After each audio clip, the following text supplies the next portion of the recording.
네, 여러분 안녕하십니까. 강배옥 박사의 주린이를 위한 경제기사 읽기, 오늘 6월 21일 방송입니다. 자, 좀 우려했던 상황이 벌어졌죠. 외국인 투자들이 3일 연속 네 자릿수대 매도를 하면서 일단 수급적으로 보면 외국인은 팔자로 돌아섰다라고 봐야 될 것 같고, 그리고 그 사이에 잘 버티고 있던 20일 이동평균선도 지금 깨졌어요. 그 때문에 이제 20일이라고 하는 것은 우리가 그 매매일수로 보면 20일이지만 실제로 한 달 정도를 저기 생각해 봐야 한단 말이죠. 그래서 그런 점에서 본다면은 수급도 그렇고 또 추세도 그렇고 이제는 조정으로 들어갔다. 이렇게 봐야 할 것 같습니다. 지금 이제 장마가 시작되는데 아마도 장마가 끝날 때 정도 되면은 시장이 다시 한번 움직이지 않겠는가. 시기적으로 본다면은 아무래도 본격적인 실적 시즌이 들어가서 그때쯤 되지 않겠나 싶은 생각이 듭니다. 그래서 오늘 시장 점검하고 뉴스 몇 개 좀 살펴보도록 하죠. 자, 지수는 22포인트 밀려서 2582포인트가 됐어요. 그리고 코스닥은 10.71포인트 밀렸습니다. 외국인 기관이 코스피 코스닥 모두 순매도 했고요. 늘 그렇듯이 하락 종목 수가 상승 종목 수를 압도한다. 이게 뭐 시장의 질이 굉장히 좋지 않다, 이렇게 볼 수 있을 것 같고, 수급을 보면 그렇습니다. 외국인 투자가들이 3일 연속 순매도를 보여주고 있고, 이건 이제 돌아섰다고 봐야 되는 거죠. 코스닥도 뭐 마찬가지 상황으로 전개가 되고 있는 그런 모습이고, 중요한 것은 이제 IT 쪽을 파느냐 하는 거였었는데, 어제는 IT를 팔지 않았지만 오늘은 IT를 팔았어요. IT, 화학, 제약, 뭐 운수 장비 쪽은 이제 순매수가 들어왔는데, 결국은 IT 매도가 나온 것은 굉장히 부담스럽다, 이렇게 볼 수 있을 것 같고요. 차트는 이제 21선 깨졌죠. 그다음에 이제 60일하고 이제 만나서 다시 이동평균선을 풀어나가야 하는 그런 이제 문제가 생겼어요. 주봉으로 보면 이제 아무래도 이 120 주봉, 요게 이제 부담스러운 거죠. 이거를 뚫기 위해서라도 일단 조정은 좀 받아야 되겠다 생각이 들고, 월봉은 제가 계속 말씀드리지만 여전히 상승하려고 하는, 물론 모르겠어요. 속임수 패턴이 나올지 모르겠지만 일단 뭐 액면 그대로 읽어줘야 되니까 그렇게 보여지고요. 시가총액 상위 종목들 보면 코스피, 일단 삼성전자, LG에너지솔루션, SK하이닉스, 삼성바이오로직, LG화학 등 시가총액 상위 종목들이 좀 힘들었어요. 오늘 현대차, 기아차는 괜찮았습니다. 그렇죠. 한원시스템과 오리온, 현대차, SK아이테크놀로지, SK바이오팜, 하나오션. 결국은 지금 조선주 중에서도 하나오션, 과거에 이제 대우조선해양이죠. 그리고 HD 한국조선해양이 좋고 차별화되는 그런 모습을 보여주고 있습니다. 두산밥켓, 한미반도체, 페노션, CJ제일드랑 DB하이텍 이런 것들은 밀려 내려갔고요. 코스닥에서는 뭐 몇 종목 안 되네요. 아난티, 하나기술 이건 뭐 크게 의미가 없고, 메지온이나 대부시스터즈, 현대바이오, 삼천당 제약 등등등등등 밀려 들어가고, 시즌도 상당히 좀 약해졌네요. 예. 테마들을 보면 교육, 결국은 이번에 저기 수능 가지고 이야기한 게 사교육을 더 강화시키는 그런 일들을 하는 거죠. 뭐 하는 짓거리가 다 그렇죠. 그렇습니다. 해외 변수들은 뭐 크게 의미가 없죠. 국제 원유 가격은 조정받았고, 달러 인덱스도 좀 치고 올라다가 도지가 발생했고, 환율은 오늘 11원, 거의 한 12원 정도 올랐고, 금리는 크게 변동 없고, 그렇습니다. 오늘 발표되는 주요 지표들은 딴 게 없고, 오늘 파월 연준 의장이 의회 증언이 있다는 얘기입니다. 무슨 얘기를 하는지 지켜볼 필요가 있겠죠. 왜냐면 지금 금리 정책에 대해서 금리를 두 번 더 올리는 걸로 나와 있지만 그것이 그렇지 않을 것이다라고 생각하는 사람들도 많단 말입니다. 그런 부분들을 우리가 살펴서 가볼 필요가 있겠다 생각이 됩니다. 자, 그리고 이제 팩트 체크 몇 개를 좀 해봐야 될 것 같아요. 일단 뭐 시황은 특별히 볼 거 없을 것 같습니다. 코스피 외국인 기관 팔자에 하락했다. 이건 뭐 우리가 한 것이고요. 그렇죠?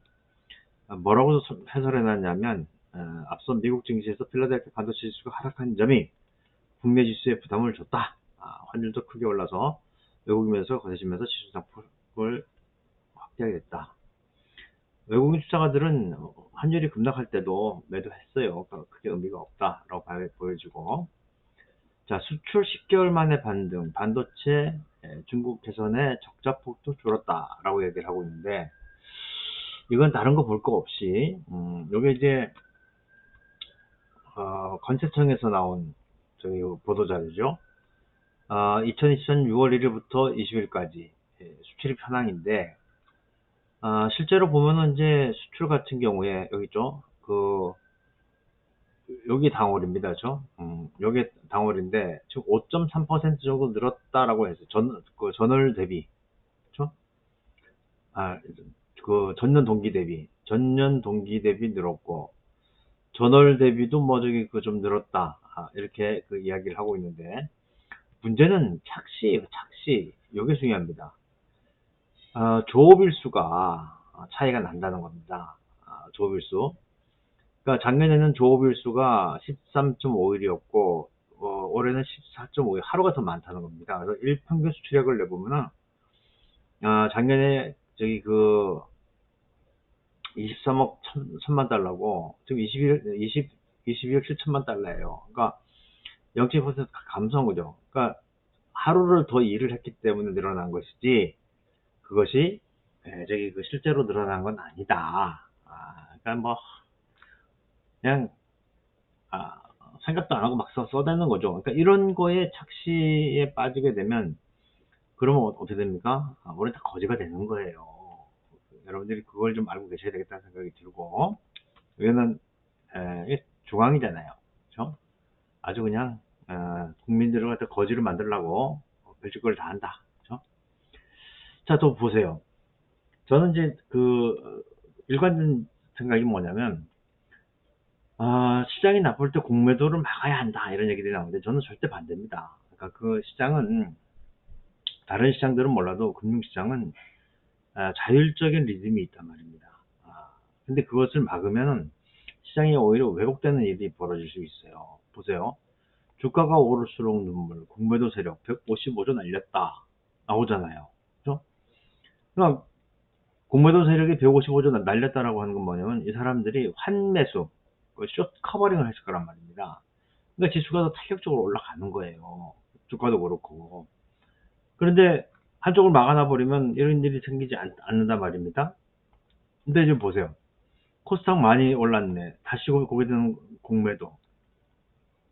그러니까 공매도라고 하는 것은 이렇게 주가가 올라갈 때 공매도를 치기도 하지만, 주가가 더 올라가면 쇼 커버링을 해야 한단 말입니다. 그래서 이건 뭐 무슨 마음으로 그렇게 하는지 이해를 하겠어요.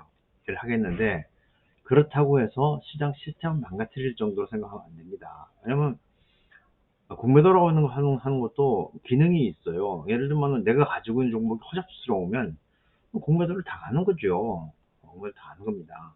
하지만 내가 가지고 있는 종목이 좋은 종목이면 공매도 아무리 해야 그 사람들이 손해낼 수밖에 없는 거예요. 그래서 공매도는 쉽게 제한한다든지 그렇게 해서는 안 된다. 주가도 빨리 떨어져야지 빨리 반등하는 거지, 공매도 막아놓고 있으면은 질질질 끌다가 전부 다 사람들이 지쳐 나가 떨어지게 된다, 이렇게 보시면 되겠습니다. 자, 그리고 주식 초고수는 지금 전장사업 성장 가속도, LG전자 순매수 이렇게 나와 있어요. 미래에셋의 M클럽이라고 하는 데 집계를 했는데, 상위 1%가 픽한 종목은 무엇이냐 하는 건데, LG전자와 SK하이닉스, 디오, 그리고 디오는 이제 치과죠. LG화학, SM, 애경케미칼, 포스코퓨처햄, 네이버, 이런 것들을 많이 샀다는 얘기가 되어 있고, 매도는 에코프로나, 루닛, 원텍, 그리고 동은아텍, 현대, 로템, 테라사이언스, 이런 것들 많이 팔았다고 합니다. 이건 이제 미래에셋의 의견인 거예요. 상위 1% 고수의 픽. 이건 이제 21일이었고, 그렇죠? 이건 21일이었고, 20일까지는 이수페타시스와 CS 윈, 포스코 퓨처엠 이런 것도 샀고, 매도는 LG화학, KRM, 루닛 이런 것들란 말이에요. 그러니까 이런 종목들이 나오면 그냥 100% 믿지 말고 한 번 정도는 여러분들이 이제 눈으로 한번 보시면, 지금 시장에서는 어느 쪽으로 매도 매수가 움직이는지를 이제 알 수 있는 지표가 되겠다 보시면 되겠고요. 자, 먹고 살기 팍팍한데 쇼핑은 무슨, 백화점도 신저가 뚝 이렇게 나왔단 말입니다. 먹고 살기 힘들죠. 왜냐하면 제일 마지막에 올라가든지 아니면 올라가지 않는 것이 내 월급이란 말입니다. 근데 근원 물가를 비롯해서 지금 물가가 다 올라갔고 공과금도 다 올라갔고, 그죠? 그러다 보니까 이제 가처분 소득이 줄어들게 되는 거죠. 이건 뭐 그 사이에 계속해서 이야기했던 그런 내용들이 되겠습니다. 지금 안 올라가는 게 없잖아요. 여기 나와 있는 것처럼 냉면, 짜장면, 김치찌개 전부 다 10,000원 다 올라고. 냉면 먹으러 가려고 한번 검색해 봤더니, 냉면이 뭐 10,000원, 12,000원 그래요. 어, 냉면 같은 건 원래 한 7,000원 정도 딱 맞을 것 같은데, 지금 상황에서 보면. 이게 좀 어려운 일이 됐습니다. 소비는 쪼그라들고. 근데 이제 재밌는 건 뭐냐면, 부자들은 좋죠. 왜냐하면, 백화점 가서 쇼핑 좀 하려고 하는데, 이 거지 새끼들이 와가지고 복잡하다고 그래요. 아무리 VIP 되고 간다 하더라도. 근데 이제 거지들이 이제 이 백화점 오지 않고, 자기네들끼리 아주 호젓한, 여유로운, 그런 분위기에서, 이 쇼핑을 할 수 있으니까 얼마나 좋겠습니까? 그렇죠? 그러니까, 과연 부자들이 돈을 여느냐? 여기에 따라서 아마 백화점주들은 움직이게 될 것이다 생각이 듭니다. 한국은행에서 금융안정 보고서 나왔습니다. 부동산 침체. 그래서 가계자산이 5천억 원 줄었고, 하우스푸어는 2배 늘어났다. 하우스푸어라고 하는 것은 집을 가지고 있으면서 거지처럼 사는 사람이죠. 이런 사람들 얘기하는 거죠. 자, 한국은행은 21일 금융안정보고서를 통해서 주택가격이 급격하게 조정될 경우에 가계 순자산 규모가 축소되면서 재무 건전성이 악화될 수 있겠다, 이렇게 이야기를, 당연한 얘기죠. 근데 문제는 이런 것들이 현실화되는 그런 과정에 있기 때문에 어렵다는 겁니다. 근데 문제는 이런 현상에 모두가 다 엮이는 건 아니에요. 그러니까 일부 일부 사람들이 이제 당하는 거죠. 근데 그 일부 사람들이 당하는 그것이 이제 금융기관에 영향을 주고, 금융기관이 흔들리게 되면 경제 자체가 흔들릴 수가 있기 때문에, 그래서 걱정하는 것이다, 이렇게 보면 되겠습니다. 자, 그 사이에 이제 시장이 올라올 것이다. 그래서 제가 이제 제시했던 목표가가 2,750, 그 정도까지 이야기를 했었는데, 실제로는 지금 현재 아직 끝난 건 아니지만 좀 미달돼 있어요. 2,650까지 갔으니까 100포인트 정도 미달돼 있는 그런 상황이고, 어디까지 조정을 받을지 잘 모르겠습니다만은, 아주 크게 본다면은 한 2,500까지도 조정을 받을 수가 있겠네요. 그러면 이제 이렇게 하면서 한 번 더 밀어 올릴 수 있는, 하지만 저점들은 높아지잖아요. 그렇죠? 저점들은 높아지고 있으니까 그런 것들을 이제 우리가 가지고 보는 거죠. 이렇게 거보면,